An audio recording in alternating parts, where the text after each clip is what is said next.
दोस्तों बीपीएससी एईटी का जितने सारे लोग तैयारी कर रहे हैं उनके लिए ये जो सीरीज होने वाला है बहुत महत्वपूर्ण होने वाला है साथियों।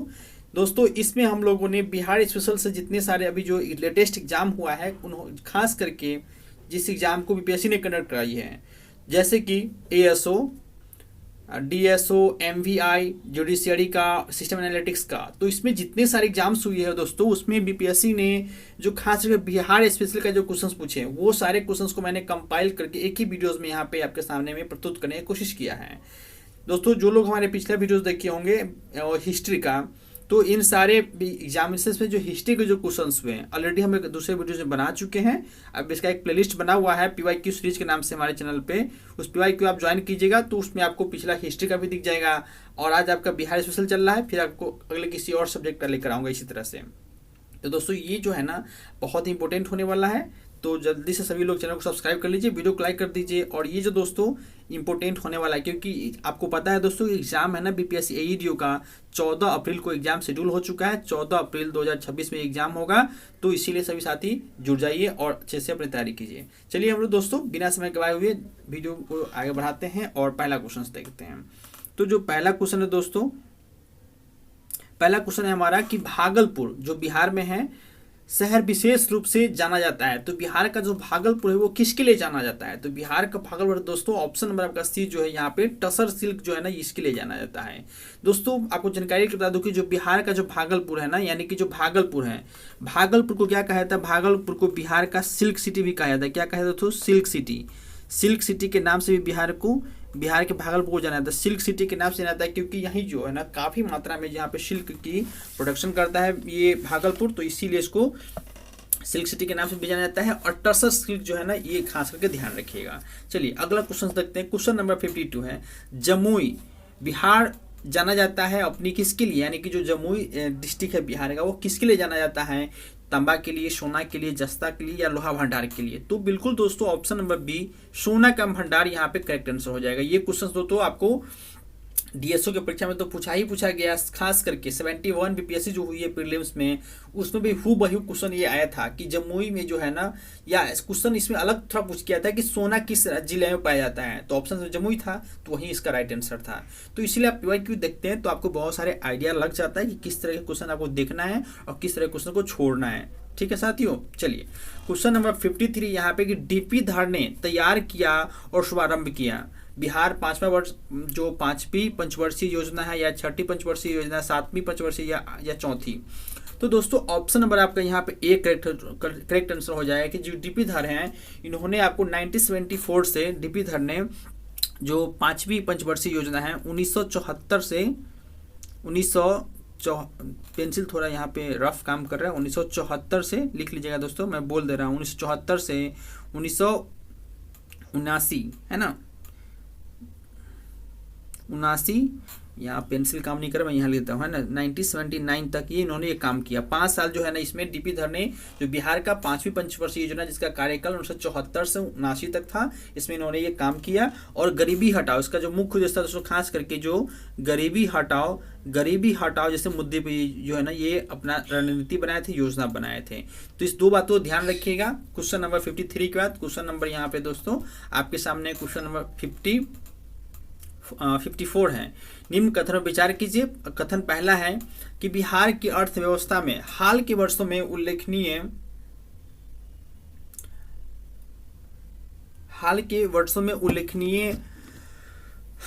वृद्धि दर देखी गई है। और दूसरा यहाँ पर रीजन दिया गया है कि बुनियादी ढांचों का विकास कृषि और आम विकास सकारात्मक भूमिका निभा रही है। दोनों यहाँ पे दोस्तों करेक्ट आंसर है और दूसरे का व्याख्या भी कर रहा है, यानी कि ऑप्शन नंबर आपका जो ए है यहाँ पे करेक्ट आंसर हो जाएगा कि असर्शन जो है और फिर कथन भी सही है और इसका रीजन यानी कारण भी सही है और दूसरे का सही व्याख्या भी कर रहा है। तो इसीलिए दोस्तों ऑप्शन नंबर यहाँ पे एक करेक्ट आंसर हो जाएगा। क्वेश्चन नंबर दोस्तों 54 के बाद यहाँ पे आपके सामने है क्वेश्चन नंबर 55 कहता है बिहार पर्यटन नीति 2023 के अंतर्गत 50 रुपये से अधिक के निवेश के लिए दी जाने वाली अधिकतम पूंजी सब्सिडी प्रतिशत क्या है? तो ये सब्सिडी दोस्तों आपका कितना हो गया? ये आपका 25% सब्सिडी दिया जा रहा था। ये ऑप्शन नंबर सी आपका करेक्ट आंसर हो जाएगा। क्वेश्चन नंबर यहाँ पे अगला है दोस्तों अच्छा दोस्तों, यहाँ पे एक इम्पोर्टेंट जानकारी सभी साथियों के लिए है। अभी खास करके जैसे कि अभी चैती छठ का भी मौसम चल रहा है, चैती दुर्गा पूजा का मौसम चल रहा है और ईद का भी पर्व चल रहा है, काफ़ी अच्छा पर्व चल रहा है दोस्तों। तो इसीलिए दोस्तों आप सभी के लिए मैंने PDF कोर्स जो लॉन्च कर दिया है, और इसका फीस वैसे तो 199 इसका है, 199, लेकिन आप सभी को मद्देनजर रखते हुए दोस्तों, फेस्टिवल का नजर में रखते हुए ऑफर प्राइस यहाँ पे सिर्फ 11 रुपया है। तो दोस्तों यदि आप ये हमारा कंटेंट जो PDF कोर्स चाहते हैं, तो हमारे जो दिए गए व्हाट्सअप नंबर, इस पर आप हाई लिख के भेजिएगा, हमारी टीम आपसे कांटेक्ट कर लेगी। और सिर्फ अभी 11 रुपये में ये ऑफर प्राइस चल रहा है, सिर्फ 11 रुपये में आपको जो है ना कंटेंट आपको मिल जाएगा। इसमें क्या क्या विशेषता है ये आप इसको पढ़ लीजिएगा, बाकी हम लोग आगे बढ़ाते हैं वीडियोज़ को। तो दोस्तों अगला क्वेश्चन यहाँ पे आपका क्वेश्चन नंबर 11 है कि बिहार के एक सदनीय विधानमंडल को द्विसदनीय में परिवर्तित किया गया था। बिहार विधानसभा और विधान परिषद और विधान सभा में इसको परिवर्तित किया गया था। तो ये कब किया गया था? भारत सरकार अधिनियम 1919 या भारत सरकार अधिनियम 1935 या भारत सरकार अधिनियम 1909 में। तो ये दोस्तों ऑप्शन नंबर ए यहाँ पर करेक्ट आंसर हो जाएगा। भारत सरकार अधिनियम 1919 में जो है ना, जो बिहार का सदन है विधानमंडल, उसको दो सदनियों में बदला गया था, बिहार विधानसभा और बिहार विधान परिषद। तो 1919 वाला ये जो भारत सरकार अधिनियम है, यह ध्यान रखिएगा। अगला क्वेश्चन दोस्तों यहाँ पे जो कि बिहार जुडिशियल सर्विस में पूछा गया था, ये पहला क्वेश्चन इसमें में है कि मगध की राजधानी क्या थी? तो मगध की राजधानी बिल्कुल दोस्तों क्या थी उस समय? राजगिरी, जो वर्तमान में राजगिर के नाम से जाना जाता है। ये काफ़ी ही पर्यटन के पॉइंट ऑफ व्यू से भी काफ़ी अच्छा जगह है। जो लोग नहीं गए राजगिर, घूमना चाहिए, देखना चाहिए कि आपके बिहार में क्या क्या है। अगला क्वेश्चन साथियों आपके सामने स्क्रीन पे है, क्वेश्चन नंबर 3 है, जो बिहार स्पेशल से संबंधित है कि भारतीय नेपोलियन किसे कहा जाता है? यानी कि भारत का नेपोलियन किसे कहा जाता है? चंद्रगुप्त प्रथम, चंद्रगुप्त द्वितीय, रामगुप्त या समुद्रगुप्त? तो ऑप्शन नंबर दोस्तों आपका यहाँ option number D correct answer हो जाएगा। लेकिन दोस्तों कई बार ये तो पूछता है, लेकिन कई बार ये कहा जाता है किसने कहा था कि भारत के नेपोलियन समुद्रगुप्त को किसने कहा था? तो एक इतिहासकार हुए V.A. स्मिथ, नाम आप नोट कर लीजिएगा, कहीं काम आ जाएगा आपको। V.S. स्मिथ, ठीक है दोस्तों, V.S. स्मिथ। यहाँ पेन का थोड़ा दिक्कत चल रहा है, टेक्निकल कुछ इशू है। नाम बता रहे P.S. स्मिथ हैं। उन्होंने एक किताब लिखी थी, किताब का नाम मैं बोल देता हूँ, आप लिख लीजिएगा कि उन्होंने लिखा था भारत का प्रारंभिक इतिहास। उन्होंने किताब लिखा था भारत का प्रारंभिक इतिहास। उन्होंने किताब लिखा था प्रारंभिक इतिहास, और इस किताब में ही उन्होंने जो है ना समुद्रगुप्त को भारत का नेपोलियन कहा जाता था। लेकिन दोस्तों मेरे पॉइंट ऑफ व्यू से देखा जाए तो ये गलत है, ऐसा कहना गलत है, क्योंकि नेपोलियन साहब जो है ना काफ़ी बाद में आते हैं, इनका राज्य बहुत बाद में आता है, जबकि समुद्रगुप्त जो है ना काफ़ी साल पहले आते हैं। तो नेपोलियन को कहा जाना चाहिए था कि उनको उस देश का समुद्रगुप्त कहा जाना चाहिए, ना कि नेपोलियन को भारत का समुद्रगुप्त कहा जाना चाहिए। ठीक है, भारत का नेपोलियन कहा जाना चाहिए। खैर ये कॉन्ट्राडिक्शन है, लेकिन जो मेन बात हमको सीखनी है उस बात को ध्यान रखना है कि भारत का नेपोलियन समुद्रगुप्त, और किसने कहा? तो V.S. स्मिथ ने, इतिहासकार V.S. स्मिथ ने ऐसा कहा था। अगला क्वेश्चन है इसी कड़ी में दोस्तों आपके सामने, क्वेश्चन नंबर 12 है कि किस शिलालेख में अशोक ने दूसरे संप्रदायों को भी आदर करने को कहा है? दूसरे संप्रदायों को आदर करने के लिए किस शिलालेख में कहा था? शिलालेख नंबर 6 है, यहाँ पे 10वां है, 11वां है, 12वां है। तो ऑप्शन नंबर डी आपका करेक्ट आंसर हो जाएगा दोस्तों, कि अशोक के शिलालेख नंबर जो 12 है उसमें उन्होंने कहा था कि सभी दूसरे संप्रदाय को भी आदर करना चाहिए। ऑप्शन नंबर डी याद रखेंगे। क्वेश्चन नंबर अगला है आपके सामने यहाँ बोर्ड पे, दोस्तों इसको देख लीजिएगा। जिन लोगों को भी ये कॉन्टेक्ट हमारा PDF कोर्स चाहिए वो इस दिए गए व्हाट्सएप में मैसेज कीजिएगा, हमारी टीम आपको कांटेक्ट कर लेगी, और पेमेंट होने के जस्ट बाद आपको सारी PDF अवेलेबल मिल जाएगा, जो कि आपको यहाँ पर विशेषता में दिया गया है। अगला क्वेश्चन दोस्तों यहाँ पे गुप्त साम्राज्य के दौरान, ये आपका क्वेश्चन पूछा गया था कि गुप्त साम्राज्य के दौरान ऊपरी कारा शब्द का प्रयोग किसके लिए किया जाता है? ऑप्शन देखिए कई सारे दिया है, जैसे कि ऑप्शन ए में कहता है यह लोगों द्वारा राजा को दिया गया एक शैक्षणिक भेंट था। ऑप्शन बी कहता है सभी विषयों पर लगाया गया एक अतिरिक्त कर था। तो ऑप्शन नंबर बी यहाँ पे क्या हो जाएगा? करेक्ट आंसर हो जाएगा कि जो ऊपरी कारा शब्द है ये सभी विषयों पर लगाया गया एक अतिरिक्त कर था, टैक्स था, एडिशनल टैक्स था।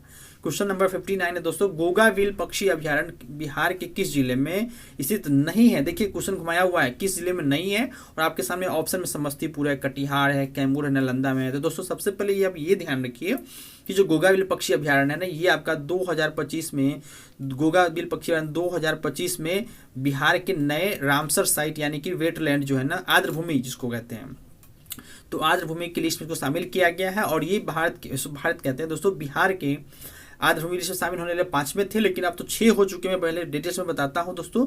लेकिन ये गोगाविल पक्षी अभयारण्य ये आपका कहाँ पे, ये कटिहार में है, यानी कि ऑप्शन नंबर 2 कटिहार स्टेटमेंट सही है। देखिए, और पहला स्टेटमेंट क्या कहता है, यानी कि इसका मतलब हो गया कि समस्तीपुर में नहीं है, कैमूर में नहीं है, नालंदा में नहीं है।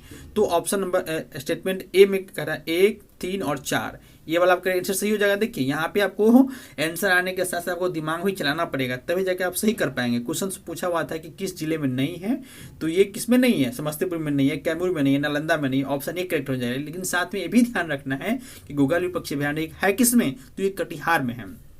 तो दोस्तों वैसे बिहार में अभी कुल मिला के वर्तमान में बिहार में भी 6 रामसर साइट हो गए। ठीक है, आपको पता होगा दोस्तों, जो कावड़ ताल जो पक्षी अभयारण्य कावड़ ताल जो है ना, ये पहला बिहार का पहला रामसर साइट है, जो कि 2020 में ये आया था। ठीक है, पहला 2020 में आया था। उसके बाद दोस्तों जो है ना, उसके बाद आपको 2024 में, एक बार 2024 में 2 आ गया था, नागी और नकटी पक्षी अभयारण्य जो है, नागी और नकटी पक्षी अभयारण्य 2024 में 2 हो गया था। और उसके बाद दोस्तों उदयपुर झील अभयारण्य, उदयपुर झील और गोगाविल झील जो है ना, ये जो है दोनों 2025 में आया था। और कुशेश्वर स्थान दरभंगा में आया था, इस बात को ध्यान रखिएगा। तो दोस्तों ये ध्यान रखिएगा कि गोगाविल पक्षी अभयारण्य किसमें, कटिहार जिला में है। क्वेश्चन नंबर यहाँ पे 65 है। निम्नलिखित कथनों पर विचार कीजिए। चंपारण की कुछ पहाड़ियों को छोड़कर उत्तर बिहार का शेष मैदानी भाग भूमि पूरी तरह समतल है। और दूसरा स्टेटमेंट है, उत्तर बिहार का मैदान लगभग 90,000 वर्ग किलोमीटर में फैला हुआ है। तीसरा है, दक्षिण बिहार का मैदान लगभग 10,568 किलोमीटर में फैला हुआ है। तो ये आपका स्टेटमेंट दिया गया है। तो दोस्तों पहला स्टेटमेंट आपका तब बिल्कुल सत्य है। पहला स्टेटमेंट की जो बिहार चंपारण की कुछ पहाड़ियों को छोड़कर उत्तर बिहार का शेष मैदानी भाग क्या है, समतल, ये बिल्कुल करेक्ट है।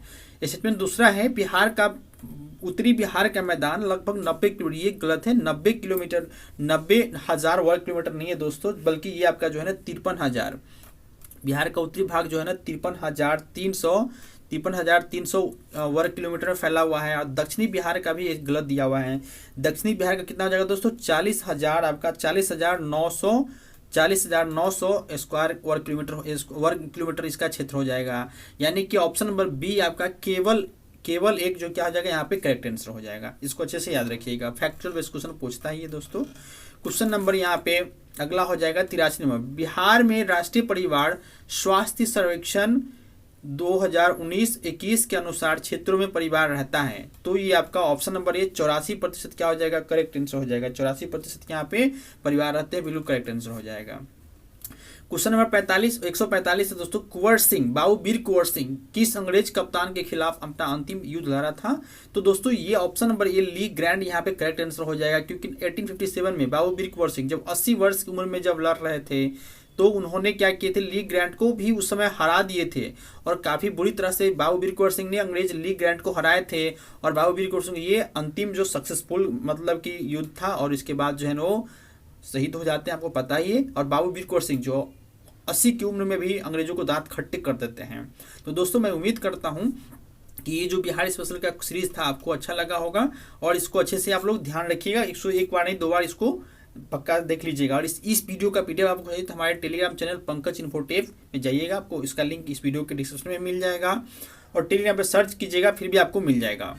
तो पंकज इन्फोटेक ज्वाइन कीजिएगा, वहाँ पर इस क्लास का पीडीएफ मिल जाएगा। बाकी आपको पीडीएफ कोर्स चाहिए तो उसके लिए वो दिए गए व्हाट्सएप नंबर पर आप भेजिएगा, तो आपको वहाँ से पीडीएफ वो सारे कोर्स का पीडीएफ मिल जाएगा। चलिए दोस्तों आज के लिए बस इतना ही, मिलते हैं किसी और नए सब्जेक्ट के साथ। तब तक के लिए अपना ख्याल रखिए। जय हिंद, टेक केयर।